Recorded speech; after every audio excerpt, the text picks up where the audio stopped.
Hello aspirants. हमारे YouTube channel GS with Nitin में आपका स्वागत है। एस्पिरेंट्स, क्या आपको पता है कि ये repo rate, reverse repo rate, CRR यानी cash reserve ratio and SLR क्या होते हैं और ये इन्फ्लेशन यानी महंगाई को कैसे प्रभावित करते हैं? चलिए जानते हैं। दोस्तों, मान लीजिए कोई बैंक है एक्स वाई जेड और कोई कस्टमर है, कस्टमर ए।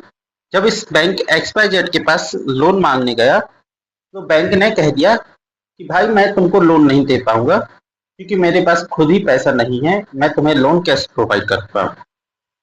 अब इस स्थिति में क्या होता है कि अब बैंक के पास पैसा नहीं है, अब बैंक को भी अपना खुद के कस्टमर बनाने हैं और लोगों को सेवाएं प्रोवाइड करनी है, तो बैंक क्या करेगा कि आरबीआई के पास जाएगा।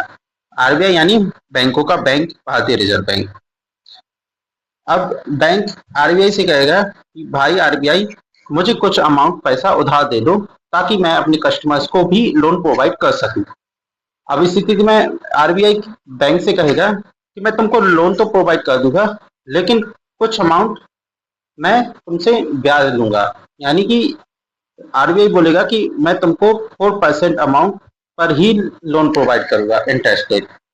तो यही 4% इंटरेस्ट रेट ही रेपो रेट होता है। चलिए इसकी डेफिनेशन समझते हैं। जब बैंक आरबीआई से पैसा उधार लेता है तो आरबीआई जिस ब्याज दर पर बैंक को पैसा देता है उसे रेपो रेट कहते हैं। अब चलिए समझते हैं कि आखिर ये रेपो रेट इन्फ्लेशन, महंगाई को कैसे प्रभावित करती है।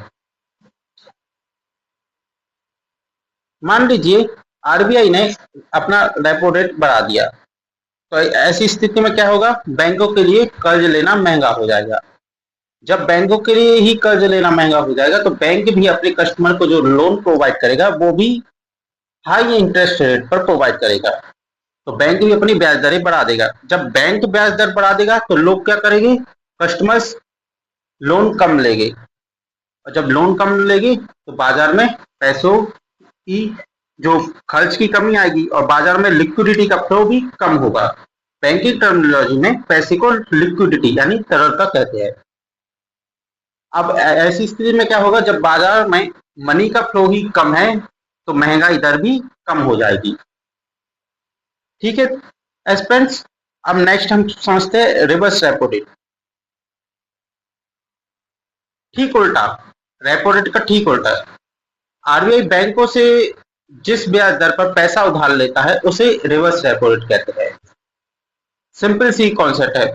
जब बैंक आरबीआई से पैसा उधार लेगा तब रेपो रेट, जिस रेट पर आरबीआई बैंक को पैसा देगा उसे रेपो रेट कहते हैं। लेकिन जब बैंक अपना खुद का पैसा आरबीआई को देगा तो आरबीआई जिस रेट पर बैंक से पैसा लेगा, बैंक क्या करेगी, अपनी रिवर्स रेपो रेट। मान के चलिए कि आरबीआई कहता है कि मैं तुमको ठीक है तुम मुझे पैसे दे दो, लेकिन मैं तुम फिर बैंक को भी वो कुछ इंटरेस्ट रेट देगा, तो बोलेगा कि ठीक है 2.5% इंटरेस्ट रेट रहेगा। यही 2.5% इंटरेस्ट रेट ही अपना रिवर्स रेपो रेट है। ठीक उल्टा, जब बैंक अपना पैसा आरबीआई को जमा करेगा तो जो रेट रहेगी इंटरेस्ट रेट, उसे ही रिवर्स रेपो रेट कहा जाएगा। इसे ऐसे भी समझ सकते हैं, जब हम अपना पैसा बैंक के पास जमा करते हैं तो बैंक हमें कुछ इंटरेस्ट रेट प्रोवाइड करके ही अपना बैंक ब्याज भी देता है। लेकिन आपको ये समझने वाली बात है, जब हम अपना खुद का पैसा बैंक के पास जमा करते हैं तो बैंक क्या करता है कि जो इंटरेस्ट रेट रहता है काफी कम देता है। मान के चलिए कि हमने अपना बैंक के पास पैसा जमा किया तो वो बैंक देगा हमें 3.5% या 3% या 2.5% के इंटरेस्ट रेट पर। लेकिन जब हम उल्टा बैंक से पैसा लेते हैं तो बैंक हमें इंटरेस्ट रेट हाई देता है, 9.5%, 10% इंटरेस्ट रेट। आई होप आपको ये कॉन्सेप्ट समझ में आ गया होगा। नेक्स्ट अब हम समझते हैं, अब इसको फ्लो ग्राफ से समझते हैं। यदि आरबीआई रिवर्स रेपो रेट बढ़ा दे, जब आरबीआई ने रिवर्स रेपो रेट बढ़ा दिया तो बैंकों ने आरबीआई के पास ज्यादा पैसा जमा करेंगे। जब बैंकों के पास ज्यादा पैसा जमा करेगी तो बाजार में क्या होगा, नकदी यानी पैसे कम हो जाएगा। जब पैसा कम होगा बाजार में तो लोन महंगे हुए हो गए और लोगों ने खर्च कम किए गए और मांग घटेगी, मांग घटेगी तो महंगाई दर में कमी आएगी। ठीक है एक्सप्रेस। अब समझते हैं कैश रिजर्व रेशो। आखिर कैश रिजर्व रेशो क्या है? आरबीआई कहता है कि बैंक अपनी जमा राशि का एक निश्चित हिस्सा नकद के रूप में आरबीआई के पास रखेगा और उस पैसे को लोन नहीं दे सकता है। मान के चलिए बैंक के पास है 100 करोड़ रुपए। अब आरबीआई ने कहा कि 4% कैश रिजर्व रेशो है, 4% यानी कि 100 का 4%, ठीक है, यानी 4 करोड़ रुपए कैश रिजर्व में रखा जाएगा आरबीआई के पास, यानी कि बैंक 96 करोड़ रुपए से ही लोन प्रोवाइड करेगा।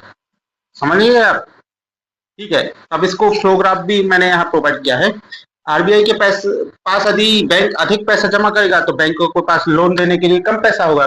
जब बैंक के पास लोन देने के लिए कम पैसा होगा तो लोगों को भी कम लोन मिलेगा। जब लोगों को कम लोन मिलेगा तो खर्च और निवेश भी कम होगा। खर्च और निवेश कम होगा तो बाजार में मांग डिमांड कम होगी। बाजार में मांग डिमांड कम होगी तो महंगाई भी कम होने लगती है। ठीक है, अब नेक्स्ट कॉन्सेप्ट है हमारा SLR, statutory liquidity ratio. RBI कहता है कि बैंक अपनी जमा राशि का एक निश्चित हिस्सा अपने पास सुरक्षित रखेगा ताकि आवश्यकता पड़ने पर ग्राहकों को भुगतान किया जा सके।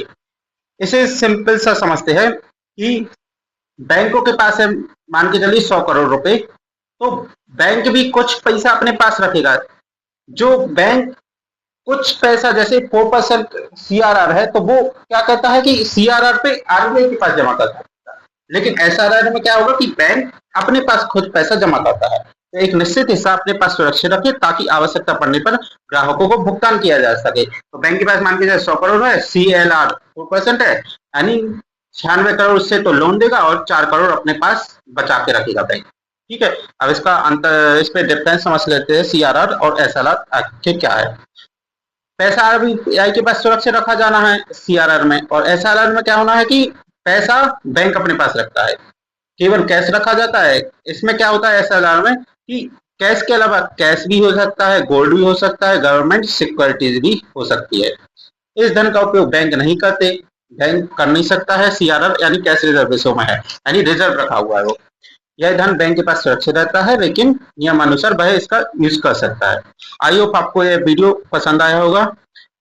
ऐसे ही इंटरेस्टिंग वीडियोस के लिए हमारे यूट्यूब चैनल को सब्सक्राइब करें और अपने दोस्तों में भी शेयर करें।